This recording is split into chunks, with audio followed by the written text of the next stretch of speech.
January 29th, 1945, 2:47 p.m. Holtzheim, Belgium. First Sergeant Leonard Funk walks around the corner of a farmhouse and stops dead. 90 German soldiers are staring at him. Half of them are holding weapons. The other half are picking up rifles from a pile on the ground. 4 American GIs kneel in the snow with their hands behind their heads. These Germans were prisoners 20 minutes ago. 80 of them captured by Funk's company during the assault on this village. Guarded by 4 men, all that could be spared. Now they're free, armed, and organizing to attack Company C from the rear. A German officer steps forward, shoves an MP40 submachine gun into Funk's stomach, screams something in German. Funk doesn't speak German. Neither do any of the Americans. The officer screams again, louder, face turning red. Funk looks at the 90 Germans, looks at his 4 disarmed soldiers, looks at the MP40 pressed against his gut, and starts laughing. The German officer's face twists with confusion, then rage. He screams louder. Funk laughs harder. What happens next takes less than 60 seconds. 21 Germans will die. The rest will throw down their weapons and surrender. And Leonard Funk will earn the Medal of Honor for one of the most insane acts of combat in World War II. All because he couldn't stop laughing. Leonard Alfred Funk, Jr. was born August 27, 1916, in Braddock Township, Pennsylvania, a steel town, smokestacks and foundries lining the Monongahela River, 8 miles east of Pittsburgh. Funk grew up fast, learned responsibility early. By the time he graduated high school in 1934, he'd already been taking care of his younger brother for years. The Great Depression was grinding through its 5th year. Jobs were scarce. College was a fantasy. June 1941, with war raging across Europe and Asia, Congress extends the draft. Funk's number comes up. He reports to the induction center at Wilkinsburg, Pennsylvania. He's 24 years old, 5'5" tall, 140 pounds. The Army physical examiner looks at him and probably thinks clerk duty. They're wrong. Funk volunteers for the Paratroopers. In 1941, American airborne forces barely exist. The concept is new, jumping out of perfectly good aircraft to land behind enemy lines and fight surrounded. It sounds like suicide to most soldiers. The volunteers are a different breed. They have to be. Airborne training is designed to break you. 5 weeks of running, jumping, climbing, falling, brutal physical conditioning that washes out half the candidates. Then the jump towers. Then the aircraft. The first time you step out of a C-47 at 1,200 feet, everything in your body screams to grab the doorframe and hold on. The ground is a long way down. The wind tears at your face. Your parachute is just fabric and cord and faith. Funk earns his jump wings, gets assigned to Company C, 1st Battalion 508th Parachute Infantry Regiment, Camp Blanding, Florida. The regiment ships to England in late 1943. They join the 82nd Airborne Division, the All-Americans, veterans of Sicily and Italy. These men have already jumped into combat. They've already killed and watched friends die. Funk is the new guy, 27 years old, ancient by Paratrooper standards. Most of his squad mates are barely 20, but Funk has something they don't: maturity, steadiness, the kind of quiet competence that makes men follow you into hell. By D-Day, he's a squad leader. By war's end, he'll be acting company executive officer. First, though, he has to survive Normandy. June 6, 1944, 1:30 a.m. The C-47 Skytrain shudders as flak explodes around it. Funk is standing in the stick, the line of paratroopers waiting to jump. 60 pounds of equipment strapped to his body. M1A1 Thompson submachine gun, ammunition, grenades, rations, medical kit. The aircraft is at 400 feet, too low for a safe jump. But the pilots can't climb. German anti-aircraft fire is everywhere. Tracers arc through the darkness like angry fireflies. The men can hear fragments pinging off the fuselage. The Normandy invasion involves 13,000 paratroopers from the 82nd and 101st Airborne Divisions. They're supposed to land behind the beaches, secure bridges and crossroads, prevent German reinforcements from reaching the coast. Nothing goes according to plan. The green light comes on. Funk jumps. The prop blast hits him like a truck. Then the chute deploys and the world goes quiet. Below him, France. Occupied France. Enemy territory in every direction. The D-Day airborne operation is chaos from the first minute. German anti-aircraft fire has scattered the formations across 50 miles of French countryside. Paratroopers are landing in flooded fields and drowning under the weight of their equipment. Others come down in the middle of German camps and die before they can cut free of their harnesses. Funk lands hard. His ankle twists on impact, badly sprained, maybe fractured. The pain is immediate and intense. Every step will be agony for the next 2 weeks. But he can walk, he can fight, and that's all that matters. He gathers his chute, buries it, and starts moving.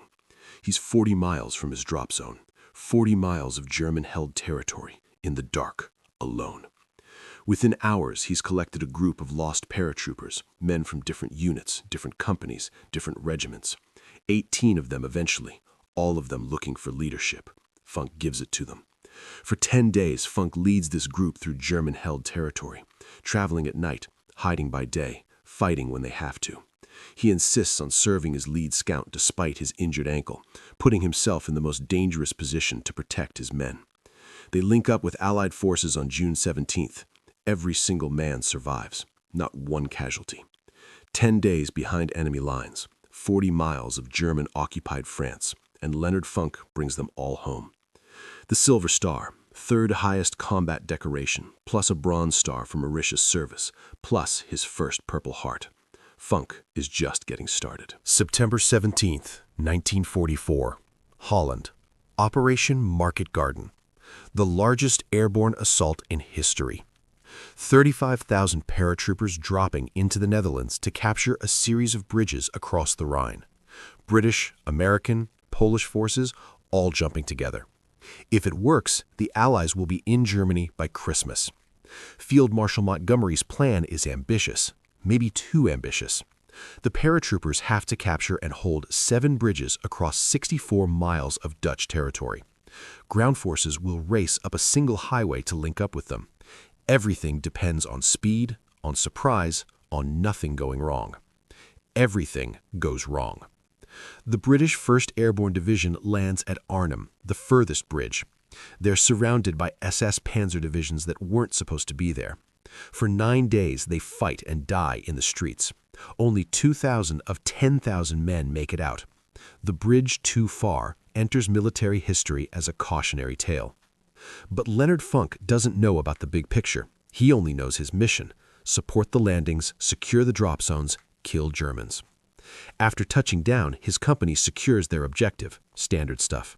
The 508th is operating near Nijmegen, helping to capture bridges that will allow ground forces to advance. Then Funk notices something that isn't part of the plan. 3 German 20mm flak Vierling anti-aircraft guns are firing at the incoming Allied gliders. The gliders carry reinforcements, jeeps, artillery pieces, ammunition, medical supplies. If those guns keep firing, hundreds of men will die before they even hit the ground. The gun position is dug in on high ground near Vauxhall, approximately 20 German soldiers manning the weapons and providing security, sandbags, camouflage, interlocking fields of fire. Funk has 3 men. Standard military doctrine says you need a 3-to-1 advantage to assault a prepared position. Funk has the opposite. He's outnumbered 7-to-1. He attacks anyway. Leading from the front, Funk and his 3-man patrol assault the German position. They kill the security detachment, storm the gun emplacements, neutralize all 3 weapons and their crews. 20 Germans, 3 Americans. The guns go silent. The gliders land safely. The Distinguished Service Cross, 2nd highest decoration for valor, 1 step below the Medal of Honor. Funk now has a Silver Star and a DSC, 2 of the rarest combat decorations in the American military. Most soldiers who earn even 1 are considered heroes for life. Funk still isn't done. December 16th, 1944. The Germans launched their last desperate offensive. 3 armies, 400,000 men, 1,400 tanks, 1,900 artillery pieces. They crash through the American lines in the Ardennes forest, aiming for the port of Antwerp. Hitler's plan is insane, but almost works.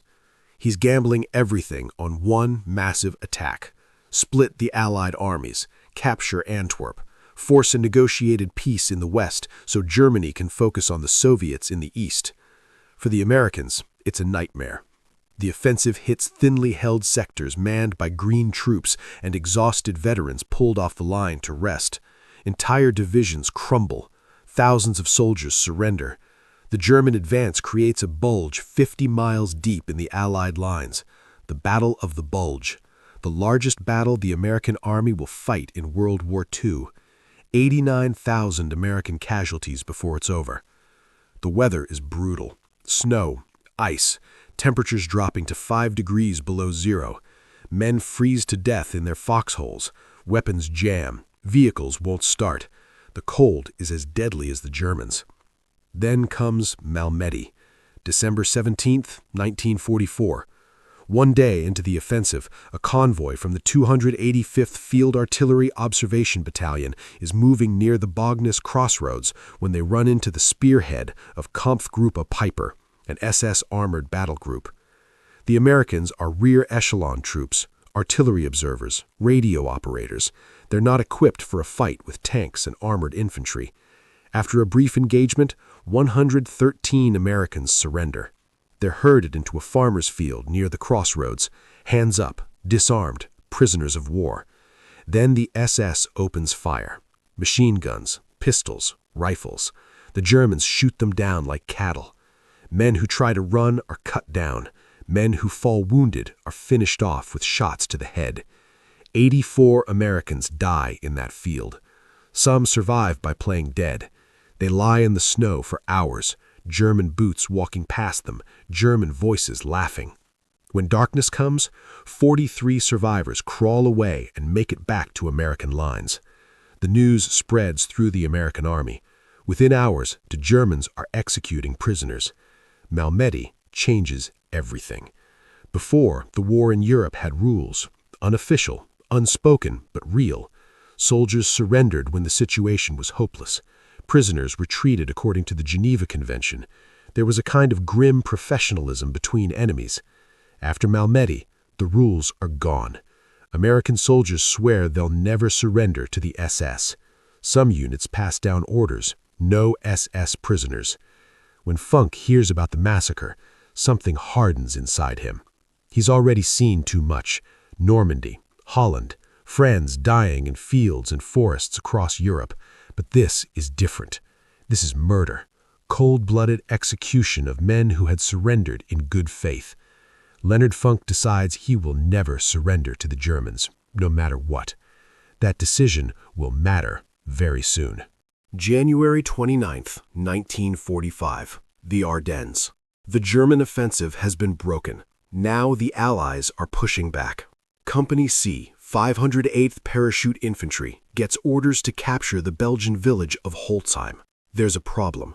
Company C is under strength. The executive officer, second in command, has been killed. They don't have enough men for the assault. Funk is now acting executive officer. He looks at his depleted roster and makes a decision. He walks to the company headquarters tent. Inside are clerks, supply personnel, cooks, men who normally never see combat. "You're all infantry now," Funk tells them. "Grab your weapons. We're taking that village." He forms a makeshift platoon, 30 men who've spent most of the war behind desks. They've had basic training, sure, but real combat?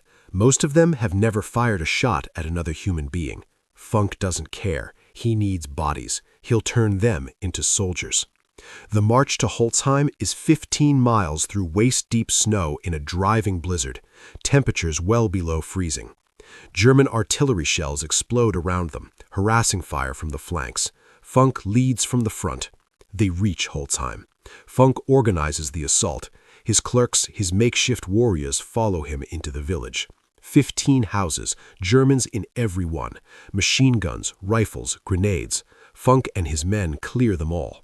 30 prisoners captured, not one American casualty.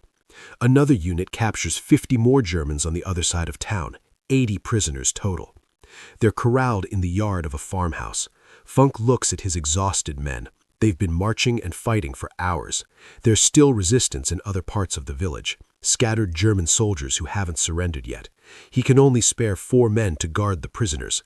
Keep them here, he tells the guards. We'll send reinforcements when we can. Funk heads back into the fight. He has no idea what's about to happen behind him. While Funk is clearing the rest of Holtzheim, a German patrol approaches the farmhouse. 10 men, maybe 20, wearing white camouflage capes over their uniforms. In the snow and confusion, they look almost identical to American troops in winter gear. The 4 guards don't realize the danger until it's too late. The Germans overwhelm them, disarm them, force them to their knees. Then they free the prisoners.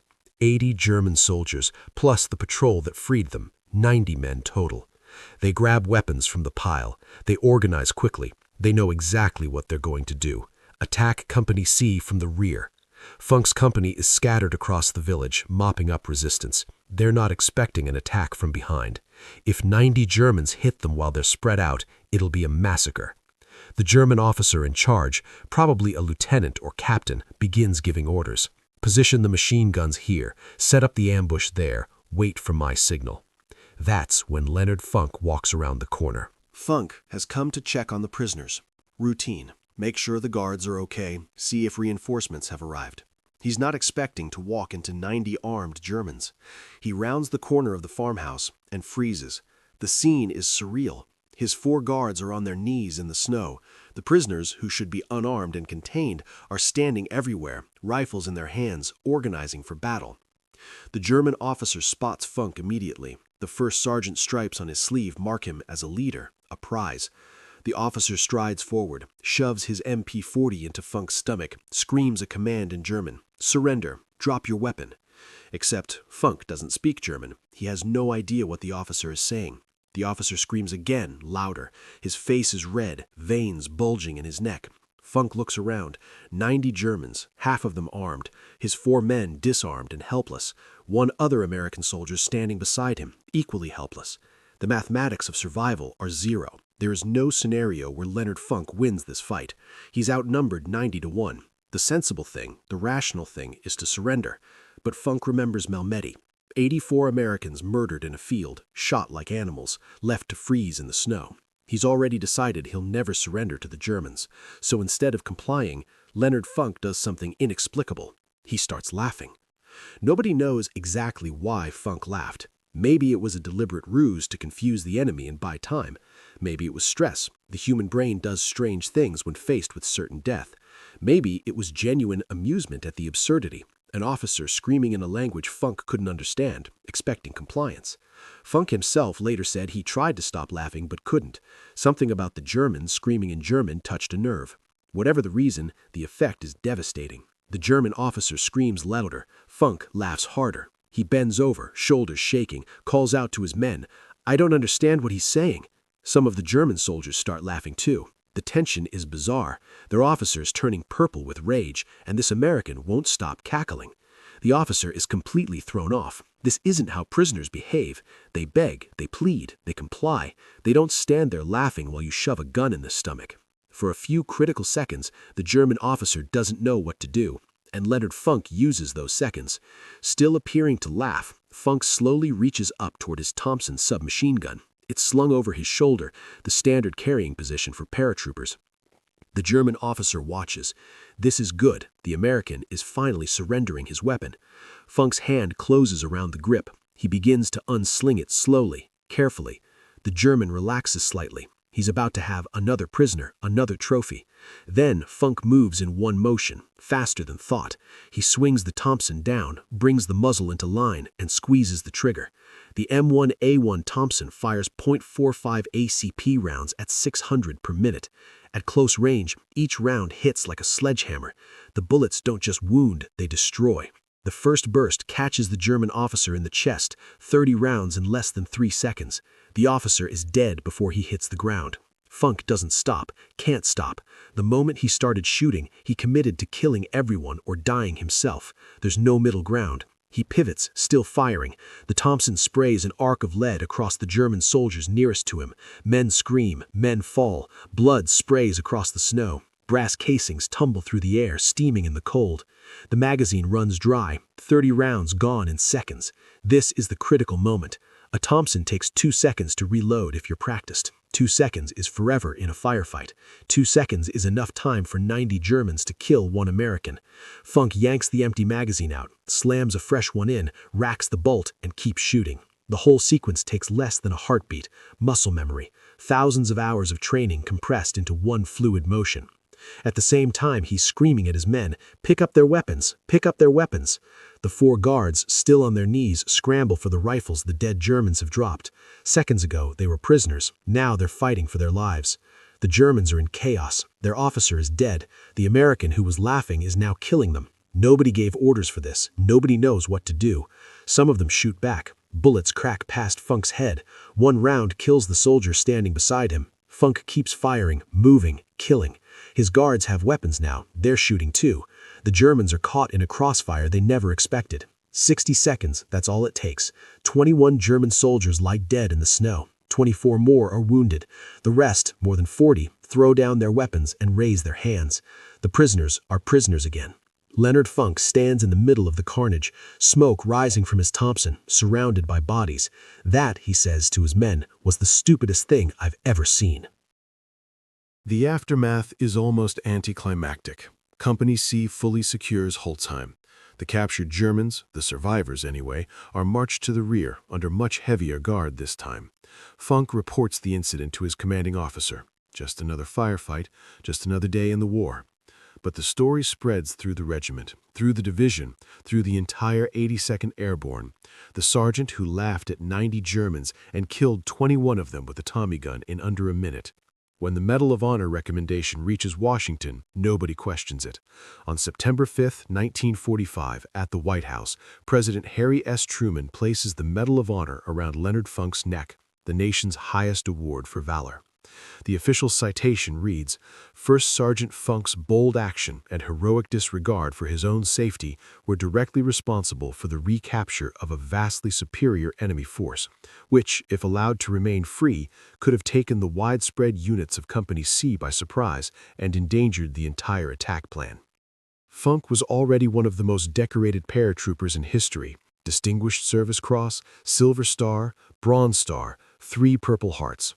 Now the Medal of Honor crowned it all. After the war, he was honorably discharged in June 1945. He returned to Pennsylvania, worked for the Veterans Administration, now VA for decades, helping other soldiers get the benefits they earned. He lived quietly, never boasting, never seeking fame. Leonard Alfred Funk Jr. passed away on November 20, 1992, at age 76. He is buried at Arlington National Cemetery. He remains a legend in the 82nd Airborne, one man who turned impossible odds into victory with nothing but courage, a laugh, and a Thompson submachine gun. In the snow of Holtzheim, he proved that sometimes the greatest weapon isn't firepower, it's refusing to give up.